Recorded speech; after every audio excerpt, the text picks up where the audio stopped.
بوسیدہ کتابوں سے آرٹ تیار کر کے فلسطینی فنکار احمد حمید نے دنیا کو اپنی طرف متوجہ کر لیا ہے۔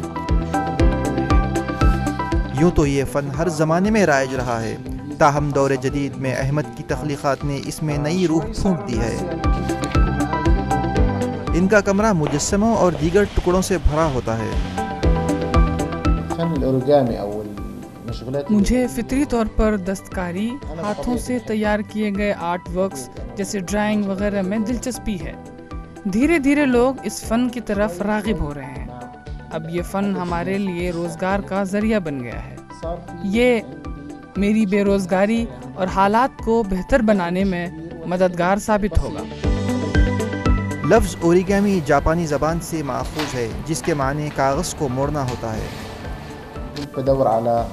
میں نے پرانی کتابیں ڈھونڈنی شروع کی۔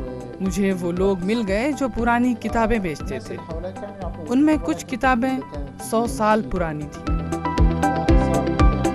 احمد کا فن مقبول ہونے لگا ہے، یہاں تک کہ ان سے اب فرمائشیں بھی کی جانے لگی ہیں۔ احمد کو پہلا نمونہ تیار کرنے میں 15 گھنٹے کا وقت لگا۔ انہوں نے اپنا تیار کردہ آرٹ جاپان بھیجا، جہاں ان کی کاوش کو سراہا گیا۔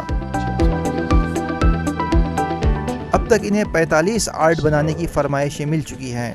فی آرٹ 14 سے 28 امریکی ڈالر وصول کرتے ہیں۔ میں اس فن کی اولین درسگاہ جاپان کا دورہ کرنا چاہتا ہوں۔